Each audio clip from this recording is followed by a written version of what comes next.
Naomi Carter, now 30 years old, stepped off the sleek, silver private jet. Her long coat fluttered in the wind as she held her 5-year-old daughter's hand. Little Zara wore a pink dress and clutched a stuffed bear in one arm. The black SUV parked by the runway door opened, and a man in uniform quickly helped them in. The car pulled up to a quiet street in their hometown. As it stopped outside the gate of a large white house, Naomi looked through the tinted glass. The fence was just as clean as she remembered. A man and a woman stood near the doorway, their faces still and tense. When Naomi stepped out of the car in high heels, Zara beside her, both Evelyn and Thomas Carter froze. Evelyn's hand slowly dropped from her pearl necklace. Thomas swallowed hard but said nothing. Naomi stood straight, her chin slightly raised. She didn't speak. She didn't need to. Years ago, that same house looked perfect from outside. Fresh green grass, white wooden fence, flowers planted in straight rows. But inside, Naomi's life followed a tight script written by her parents. Evelyn Carter always wore smooth gloves, styled her auburn hair until it looked like a helmet, and judged everyone by how proper they seemed. She often looked at Naomi with narrowed eyes, adjusting her daughter's dress collars or brushing invisible dust off her sleeves, even if Naomi hadn't spoken a word. Thomas, Naomi's father, stayed quiet. He worked long hours at an accounting firm, came home, and nodded at whatever Evelyn said. His eyes sometimes flicked toward Naomi during tense dinners, but he rarely spoke up. Naomi learned early how to keep her shoulders straight, knees together, and mouth shut, unless asked. But by age 15 she started to test the lines. She signed up for the debate club. Her mother tore the form in two. She applied to work at the bookstore near school. Evelyn made her write apology letters to 2 churchwomen instead. She wore jeans to dinner. Her mother dropped her fork in shock, then refused to speak to her all evening. "The Harrison's daughter never gives her parents trouble," Evelyn said often, looking over her glasses. Naomi began to hear that phrase every day. Her posture wasn't straight enough. Her grades were good but never perfect. She was told no one would want to marry a girl who didn't know how to listen. At the table, Naomi sat with her hands on her lap, her eyes down. Her mother scolded. Her father chewed quietly. The only thing he ever said was, "Listen to your mother, Naomi." By the time Naomi reached her final year in high school, Evelyn started talking more about the Reeds. They had moved into the area recently. Their son, Mr. Reed, was tall, always in suits, and had just gotten divorced. He was 33. Naomi was 18. Evelyn smiled wider every time his name came up. "He's smart, wealthy, and wants a fresh start. It's rare for a man like him to take interest in someone so young." But Naomi noticed how Mr. Reed stared at her too long. At dinner parties he stood too close. His compliments made her shift in her seat. When he placed his hand on her back once, she stepped away. No one said anything. Late at night, Naomi sat with her laptop under the blanket. She searched for universities far from home. She hid brochures under her mattress. She read about marketing and business while everyone else slept. She used babysitting money to apply for 7 colleges. On a quiet Tuesday afternoon, a letter arrived. She opened it alone in her room. Her hands trembled. KIU University. She was in. She placed the envelope inside her desk and closed the drawer fast. Her heart wouldn't stop beating hard. That evening, Evelyn called her to the living room. She sat Naomi down gently, even smiling. "The Reeds are coming over this Saturday," she said. "It's a special dinner. Everything will make sense soon. You'll understand why I've done all I've done." For the rest of the week, Evelyn acted like a different person. She booked Naomi a hair appointment. She laid out a navy blue dress on Naomi's bed. She brought her tea without being asked. The letter in the drawer felt heavier each day. The night before the dinner, Naomi walked past her parents' room. The door was half open. She heard their voices. "She's too young," Thomas said. "I was 19, Evelyn replied. "The Reeds are offering a very generous deal. This will help his future and ours. Naomi stepped back quickly. She covered her mouth. Her fingers trembled. She tiptoed to her room and sat on the edge of her bed. Her chest rose and fell fast. She stared at the letter in the drawer but didn't take it out. Saturday came. The dining table sparkled. Silverware sat in perfect lines. Plates shone. A roast steamed in the middle of the table. Naomi sat in her navy blue dress. Her back was stiff. She held her hands tightly in her lap, hiding the shaking. The Reeds arrived at exactly 7 o'clock. Mr. Reed walked in last. He smiled like he always did, tight, cold, smug. He placed a velvet box next to his glass, looked at Naomi and winked. She looked away. He leaned in, kissed her cheek and whispered, "You look beautiful." The smell of his cologne made her stomach turn. Dinner felt slow. Their voices filled the room, talking about businesses, plans, family names. Naomi moved her food around her plate. She didn't taste anything. Then Mr. Reed's father tapped his glass. Everyone turned toward him. "I think it's time," he said. Evelyn smiled, nodding at Naomi. Mr. Reed stood up. He walked beside Naomi and got down on one knee. The velvet box opened. The diamond inside caught the light. "Naomi Carter," he said. "Will you marry me?" No one moved. Evelyn's eyes were wet. Thomas looked tired. Mr. and Mrs. Reed smiled like they had already heard yes. Mr. Reed stared at Naomi. She stood up slowly. Her hands shook. "I need some air." She turned and walked out the back door. The night air hit her face. Her heels clicked softly against the stone steps. She held the porch railing, her chest rising and falling. She heard the door creak again. Mr. Reed stepped out.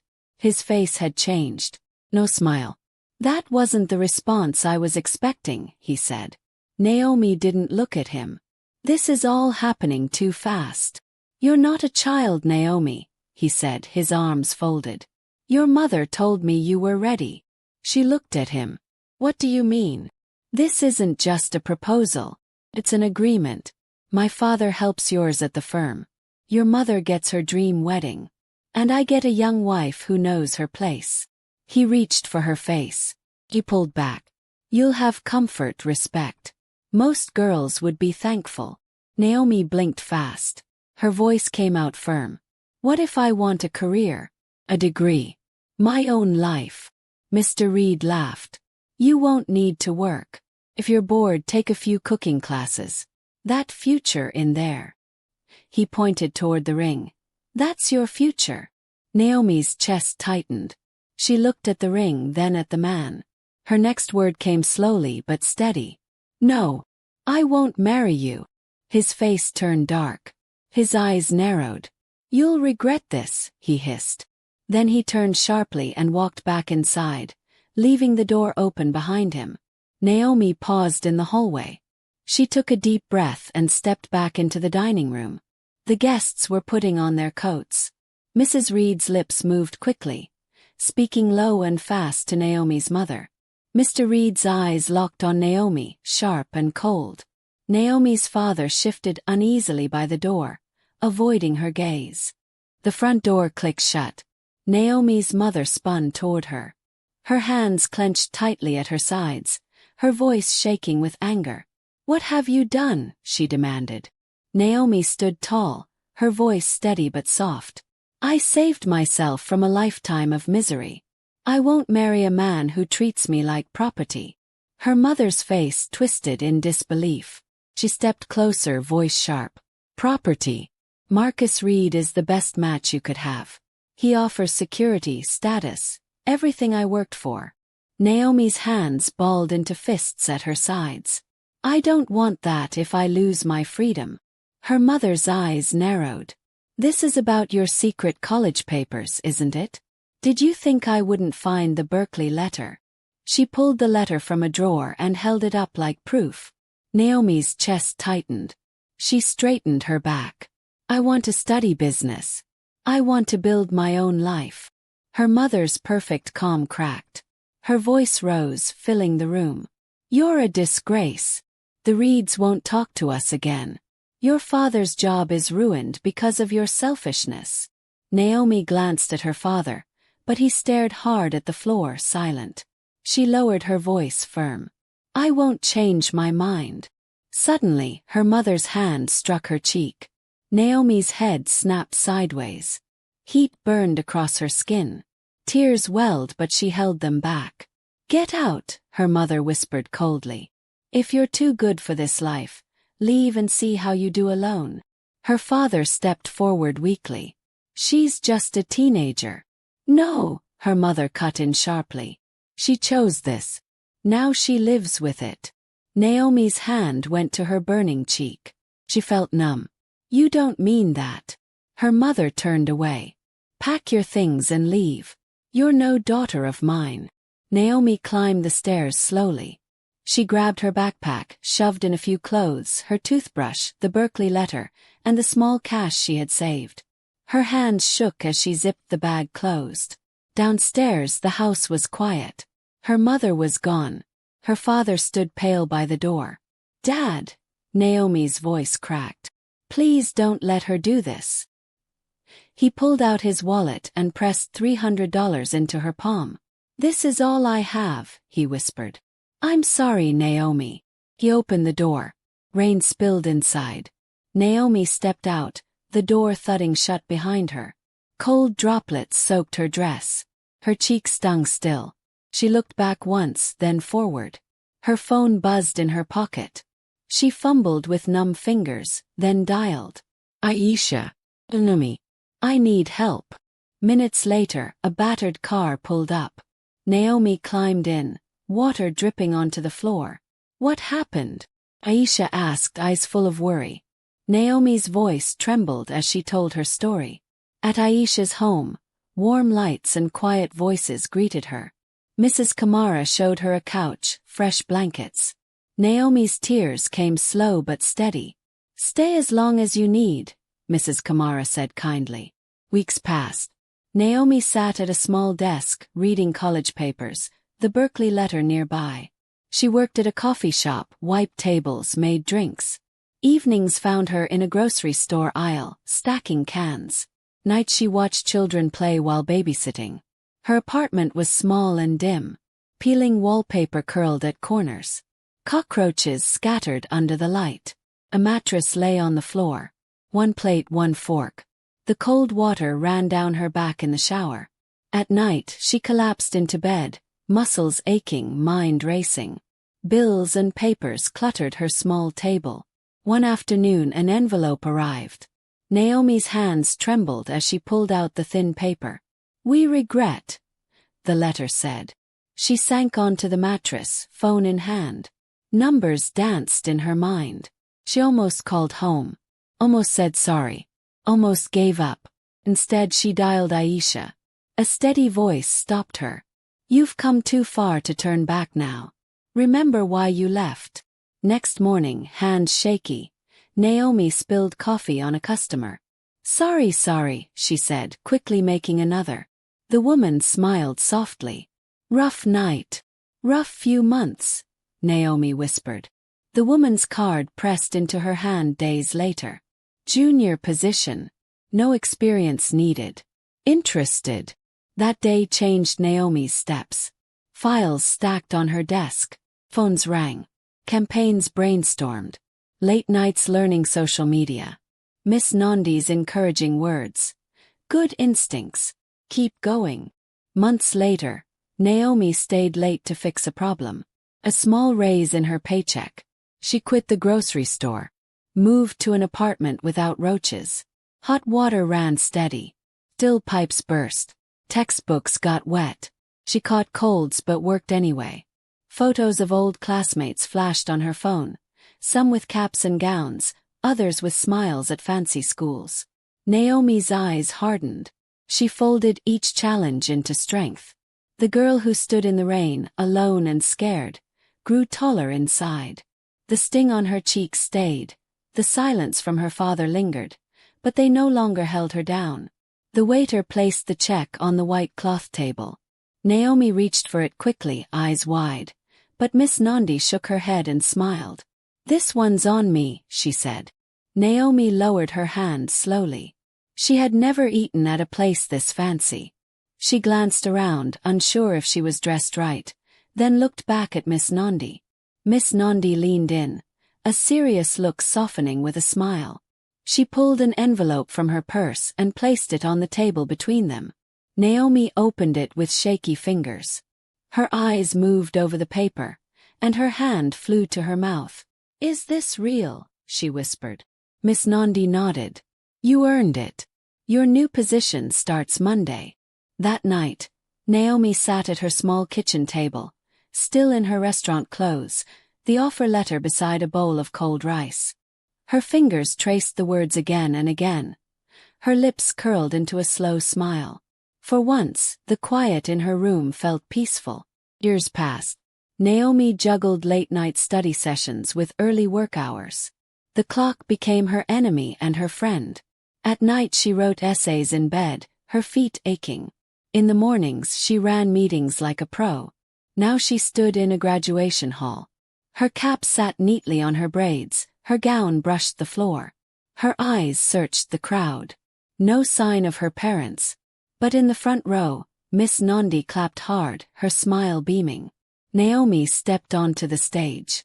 2 weeks later, Naomi sat across from Miss Nandi again, but this time in a quiet office. Miss Nandi closed the door behind her and placed a check on the desk. Naomi stared at the number. Her lips parted. "Start your own company," Miss Nandi said softly. Naomi blinked. "With what money?" Miss Nandi tapped the check. "This is an investment. 15% share. You've outgrown us, Naomi." Naomi sat still, then slowly nodded. Her fingers closed around the check. A week later, Naomi opened the dusty glass door of a tiny office. She stepped inside, coughed at the smell of old carpet and smiled. She plugged in her laptop and scribbled "Turner Marketing Consultants" on a sticky note. She stuck it to the wall. Days blurred. Naomi worked until the sky turned dark. She built websites, sent emails, chased clients. When 2 contracts were cancelled, she sat on the office floor and stared at the wall. Then she got up and made a list. She didn't quit. Her big break came from a bakery owner who cried tears of joy when customers returned. The campaign worked. Word spread. Naomi's phone buzzed day and night. She hired Bella, a quiet girl with big eyes and fast hands. The girl asked questions Naomi used to ask. Soon more employees joined. Desks filled the office. Naomi stood in the doorway one evening and watched them work. At a pitch meeting, Naomi stood before a panel.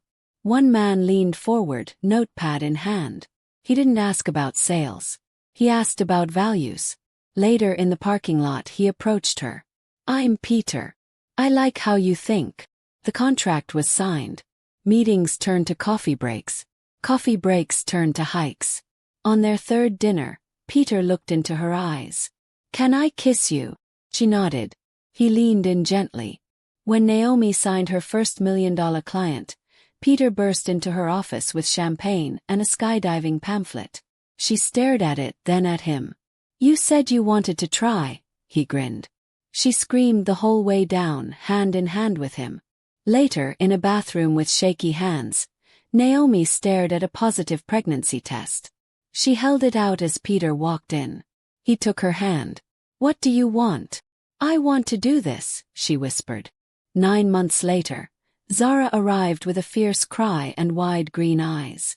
Naomi wrapped her in a blanket and stared down, heart full. She turned a storage room into a nursery. During meetings, baby coos echoed through the halls. Employees smiled and held Zara while Naomi talked strategy. Peter cooked dinner and read baby books. He rocked Zara at 3 a.m. One Tuesday evening after dishes, Peter opened a small box. "Let's make it official. No diamond. Just us." They married in a garden. Miss Nandi fixed Naomi's veil. Aisha laughed from her seat. Zara scattered petals and chewed one. Naomi held Peter's hand. She didn't look back. By Zara's 5th birthday, desks filled 3 offices. Employees answered phones. Naomi stepped onto her new private jet and looked out the window, her phone buzzing in her palm. Raindrops had soaked Naomi's jacket years ago as she stood alone, clutching a worn-out backpack. The cold water dripped from her hair, but she didn't move. That was the day she walked away from everything. Since then, she had built a company, raised a child, and created a new life. But she had never called her parents. Never written. Not even once. Sometimes people mentioned them. A colleague at a networking event would say, "Isn't your father the partner at Wills and Moore?" Or someone would mention her mother's photo in a charity gala. Naomi only nodded, then changed the subject. At night, she sometimes stared at the ceiling and wondered if they ever missed her. If they ever thought about the girl they pushed away for saying no to a forced marriage. One evening she checked her emails and paused. A message sat in bold letters. It was from her cousin. Just a line. "Your father had heart surgery. He's stable." Nothing more. No greetings. No request to come home. Just the news. Later that night, after pulling Zara's blankets up to her chin and kissing her forehead, Naomi stepped out onto the patio. The sky above was full of stars. She wrapped her arms around herself. Peter stepped outside, holding 2 glasses of wine. He handed one to her and sat down beside her. He looked at her face. "What's wrong?" She stared ahead. "My father could have died," she whispered. Peter didn't speak. She ran her fingers along the glass. "And I wouldn't have known." Peter turned to her. "Does that hurt?" Naomi didn't answer immediately. Her jaw moved slightly like she was chewing a thought. Then she nodded. "Yes, not because I want to forgive them, but because there's a gap, something unfinished. And maybe part of me still needs to understand." By sunrise, Naomi had already made up her mind. Her company, Turner Marketing, would open a branch in Pennsylvania, her hometown, and she would go. Not for her parents, for herself. And for Zara. A week before the email came, Zara had asked a question while brushing her doll's hair. Naomi had just tucked her into bed. "Mommy," she said, "why don't I have grandparents like Ruth?" Naomi sat at the edge of the bed. "You have Grandma Miss Nandi," she said with a soft smile. Zara blinked. "But Ruth has 4. Where are your mommy and daddy?" Naomi's smile faded. Her eyes stayed on the wall behind Zara's head. "They live far away. Can we visit them?" Naomi leaned down and pulled the blanket higher. "Maybe someday. Now sleep, sweetheart." She stood and closed the door. Peter was waiting in the hallway, leaning against the wall with crossed arms. "She's starting to ask," he said quietly. Naomi pressed her forehead to the door for a second. "I didn't think it would hurt this much." Peter placed his hand gently on her back. "Maybe the silence isn't working anymore." After she got the cousin's email, she thought about it for days. During a team meeting, her operations head presented data about the next expansion. Pennsylvania was on the list. Low rent. Great talent pool. Naomi stared at the word on the screen longer than needed. That night, she typed her parents' names into the search bar. Her father's face popped up on the hospital's website. He looked older. Weary eyes. Her mother still smiled brightly in fundraiser photos, pearls around her neck, arms folded in perfect poise. She found a recent photo of their house. Zooming in, she saw the cracked trim, the messy flower beds, the paint peeling at the edges of the windows. Another link caught her attention. She clicked. Her breath caught in her throat. Mr. Reed, her old fiancé, had been arrested. Domestic violence. Guilty plea. Job lost. Naomi sat back in her chair, frozen. Later that evening she turned to Peter. "We're opening in Pennsylvania." Peter raised an eyebrow. "And I'm going," she added. "Zara deserves to meet them." He reached for her hand. "Are you ready?" "No. But she's ready. And the girl I used to be needs this." Naomi spent the next few days packing Zara's best clothes. Matching hair clips. New shoes. She kept checking the schedule. Printing documents. Highlighting travel times. Peter watched from the doorway. You know you don't have to prove anything. Naomi folded a dress and placed it carefully into the suitcase. Maybe I do.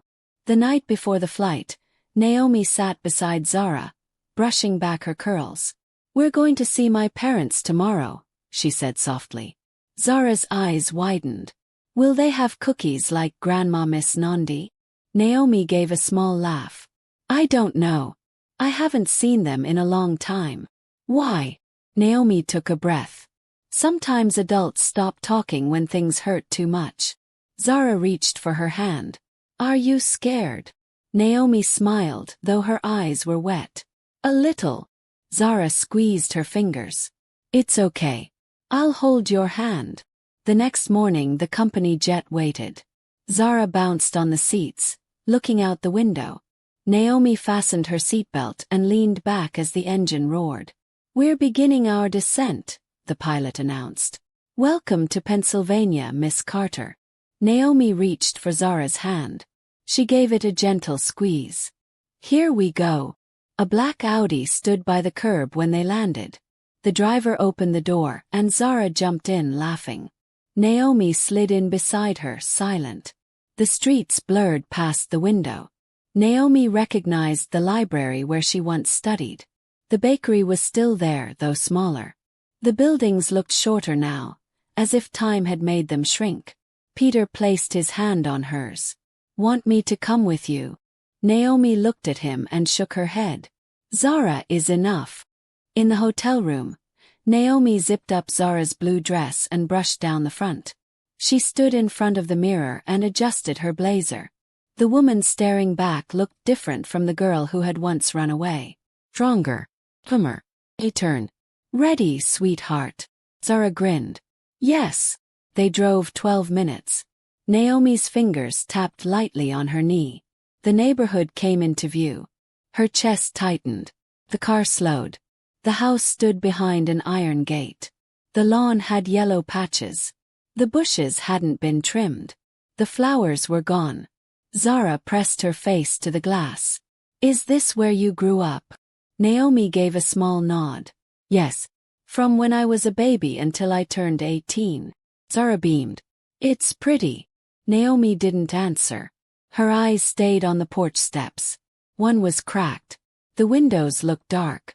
She opened the door slowly. Her heels touched the gravel. She looked at the house again. The quietness. The memories. Then she whispered to herself. Let's go. The car sat still, engines quiet. Naomi's hands gripped the steering wheel. Her eyes fixed on the weathered house ahead.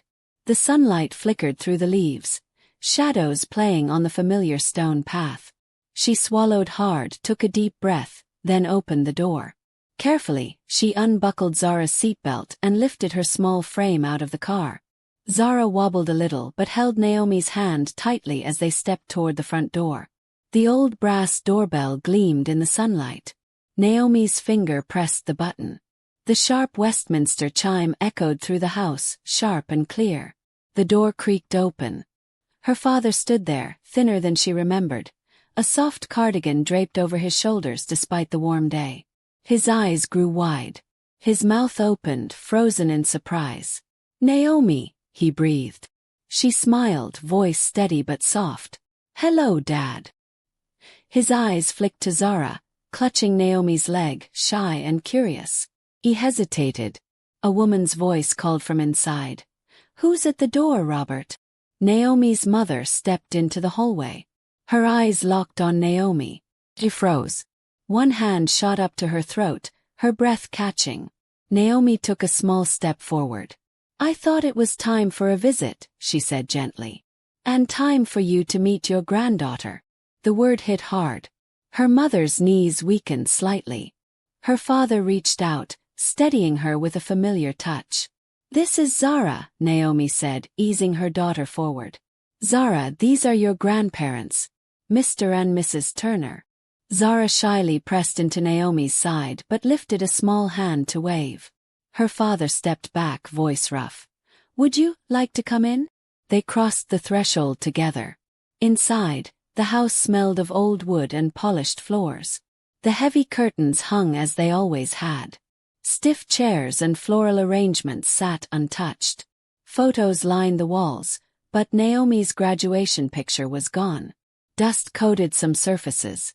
The couch fabric was worn in places. Her mother's voice broke the silence. "Can I get you something to drink?" Years of habit shaped her words. "Apple juice for Zara, please." "Water for me," Naomi answered. Her mother moved into the kitchen. Her father nodded toward the living room. Zara's eyes caught a crystal unicorn on the table. She reached for it. "No, sweetheart," Naomi said softly. "It's fragile." But her father surprised her.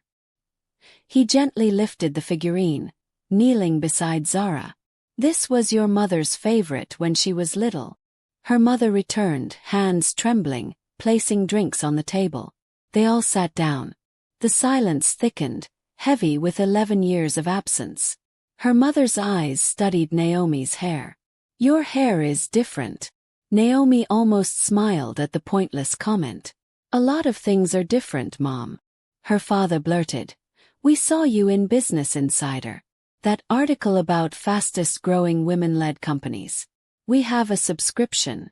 Naomi blinked. "You saw that?" Her mother nodded quietly. "The feature in Marketing Monthly. The interview on Channel 9 when you opened your Chicago office. The charity gala where you won the Young Entrepreneur Award."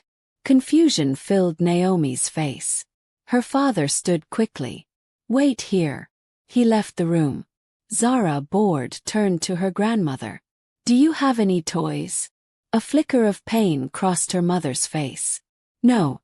We weren't expecting. We didn't know." Her father returned carrying a large scrapbook, placing it gently on the coffee table. Naomi opened it carefully. Inside were newspaper clippings, printed pages, photographs, an archive of her life. Each article a frozen moment of her journey. Her father's voice broke the silence. "Your room is just as you left it. Evelyn wouldn't let anyone touch it." Naomi's eyes widened. "My room." Her mother's voice trembled. "Would you like to see it?" Zara stayed with her grandfather, gently touching the crystal figurines. Naomi followed her mother upstairs. The bedroom door still bore the keep out sign she had taped years ago. Her mother pushed the door open. Naomi's breath caught. The blue comforter lay rumpled. Books were stacked on the desk. A half-finished glass of water rested on the nightstand. Nothing had changed. Her mother smoothed her skirt nervously. "At first I was angry. Too angry to come in here. But then, it became a reminder of my greatest failure." The words hung between them, raw and silent. Downstairs, Zara giggled as she flipped through photo albums with her grandfather. "You were small like me," she said, pointing to a muddy 5-year-old Naomi. Her father smiled softly. "Your mother was always headstrong. She knew her own mind." Naomi's voice trembled as she finally asked, "Why didn't you ever contact me?" "Not once." Her parents exchanged looks. Her father said quietly, "We didn't think you wanted to hear from us. After what happened, Evelyn wasn't well." Her mother's shoulders slumped. "I was wrong. About Mr. Reed. About everything." "Did you know he was arrested?" Naomi asked. Her father nodded. "For hitting his wife." Naomi swallowed. "I saw the article." Her mother's voice cracked. "When we heard, it felt like a blow. Realizing what we tried to push you into. What could have happened?" Her father continued. "By then you were building your company. We thought reaching out would just reopen old wounds." Zara's stomach growled loudly. "I'm hungry, Mommy," she said.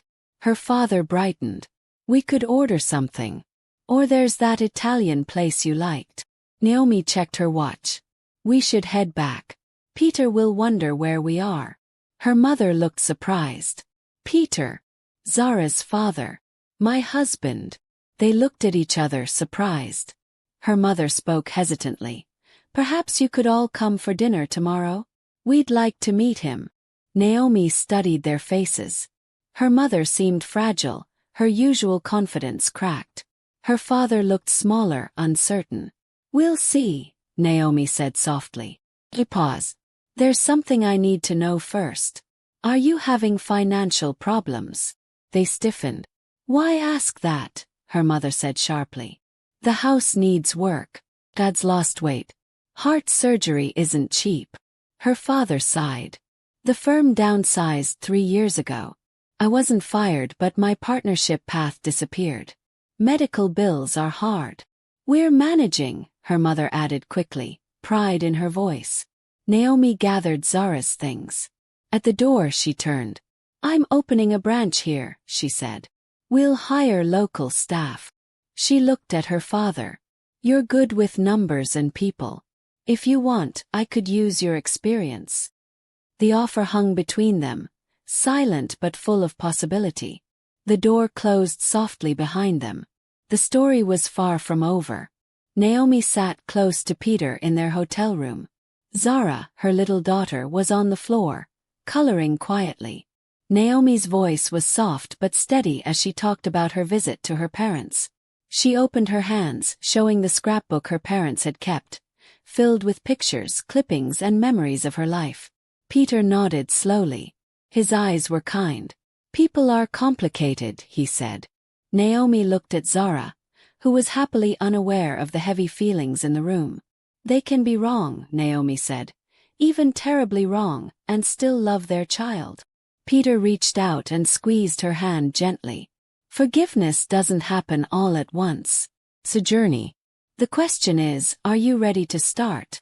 Naomi looked at Zara again, her heart softening. She nodded quietly. The next night, Naomi, Peter, and Zara stepped into her parents' house. The dining table was full of dishes, all Naomi's childhood favorites. Her mother bustled nervously, trying to make everything perfect. Her father shook Peter's hand with a firm grip, showing respect. We've prepared the good china, her mother said, voice tight with nerves. Naomi smiled and shook her head. Let's use the everyday dishes.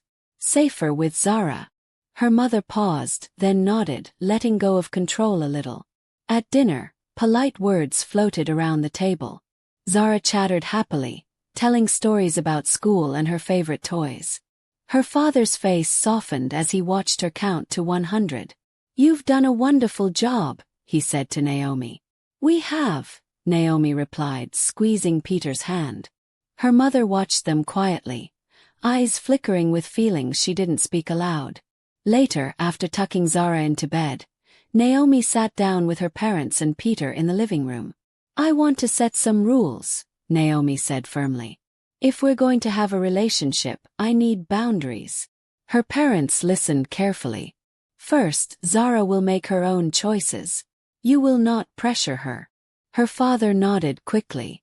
Second, Peter and I are equal partners. Our marriage is a team, not a hierarchy. Her mother's lips pressed tight, but she nodded. Third, Dad, I'm offering you a job because you're skilled. It's not charity. The same rules apply. Her father straightened up, pride clear on his face. Thank you. I won't let you down. Peter shared stories of their life, the ups and downs, Naomi's successes, without sounding boastful.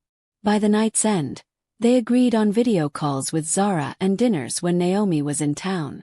As they prepared to leave, her father pulled Naomi aside. Naomi, I have to say this. I failed you when we threw you out. I should have stood up for you. I was a coward. I've regretted it every day. Naomi's eyes filled. A weight lifted from her chest. Thank you, she whispered. Months later, during a tense dinner, Naomi faced her mother. Mom, if this is going to work, you have to own what happened. Her mother's shoulders stiffened. You threw out your 18-year-old daughter because she wouldn't follow your plan. That hurt. Deeply. Peter took Zara outside to look at the stars. Her mother's voice broke through the silence. I was scared. I thought I was protecting you from a hard life. I was wrong. I'm sorry. Tears ran down her cheeks. It wasn't perfect, but it was honest. Months went by.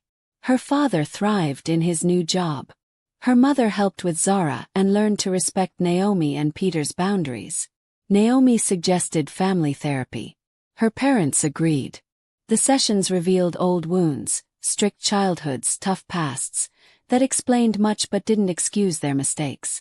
A year later, at Zara's 6th birthday in a park, Naomi watched her daughter teach her grandfather to swing on monkey bars. His pants got dusty but he smiled. Peter sat beside her. "What are you thinking?" Naomi smiled softly. "About the family I grew up in. And the one we made. How things can change." Later, her mother snapped a photo of Naomi, Peter, Zara, and her father. "Let me take another," she said. "Naomi, you weren't smiling." The old tension flickered, but then her mother added, "Or don't smile if you don't want. It's your choice. The photo will be beautiful anyway." That small kindness meant everything. That night, Naomi looked at the photos. One showed them all, imperfect, laughing, real. Her journey from that rainy night 11 years ago had been long and hard. But she had found strength, wisdom, and the power to build a new path, one where Zara's voice would always matter. The real victory was freedom, to live life on her own terms. And that was worth every struggle. I hope you enjoyed today's story. If you did, subscribe to the channel so you don't miss more stories like this. Leave a like and comment below to share your thoughts. See you in the next video. And don't forget to share it with friends and family who love heartfelt tales.